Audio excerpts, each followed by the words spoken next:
Hello നമസ്കാരം. നമ്മൾ ഇന്ന് വന്നിട്ടുള്ളത് വയനാട് ജില്ലയിലെ നമ്മൾ ഉസ്മാൻ ഖാന്റെ വീട്ടിലാണ്. ഉസ്മാൻ ഖാൻ നമസ്കാരം. എന്തൊക്കെയുണ്ട് വിശേഷം? നല്ല അൽഹംദുലില്ലാഹ് തന്നെ. ഇത് മോളെ വീടാണ്. എൻ്റെ മോൻ്റെ വീട്. മോന്റെ വീട്. എൻ്റെ മൂത്ത മോൻ്റെ വീട്.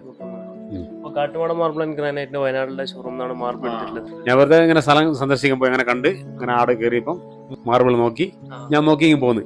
പിന്നെ ഒരു ദിവസം ഞങ്ങൾ പോയി സാധനങ്ങളൊക്കെ എടുത്ത് സാധനം ഡെലിവറി വിരിച്ച് അൽഹംദുലില്ലാഹ് റാഹത്തായി.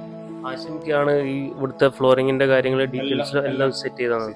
അപ്പൊ ഓക്കെ, അവിടുന്ന് ഡീൽ ചെയ്തതൊക്കെ ആശംക്ക. എങ്ങനെയുണ്ട് മൂപ്പര ഡീലിംഗ്? മൂപ്പർ ഡീലിംഗ് എല്ലാം നല്ല വൃത്തിയേറെ, ഒരു കുഴപ്പമില്ല, ഡീസൻറ്റ്, എല്ലാ കാര്യവും ഒന്നും പറയാനില്ല, നല്ല കണ്ടീഷൻ. അതിൽ എല്ലാ ഇടപാടും ഡീസൻ്റ് മൂപ്പര ഇടപാട്. കോഴിക്കോട് മലപ്പുറമൊക്കെ നോക്കിയായിരുന്നു, അതിലൊക്കെ ഏറ്റവും ബെറ്റർ കാട്ടുമാട തന്നെയാണോ ഞങ്ങൾ കണ്ടത്തിലുള്ള വിശ്വാസത്തിലും സാധനത്തിലും. നിങ്ങൾ ഇത് വിശ്വസിച്ച് ഇഷ്ടപ്പെട്ട എന്തായാലും ഒരു പറ്റിക്കലോ പ്രത്യേകമൊന്നുമില്ല. കാര്യങ്ങൾ പറഞ്ഞാൽ അത് റെഡിയാണ്. അതിനൊക്കെ നമുക്ക് അക്കാര്യത്തിൽ ഭയങ്കര താല്പര്യമാണ്.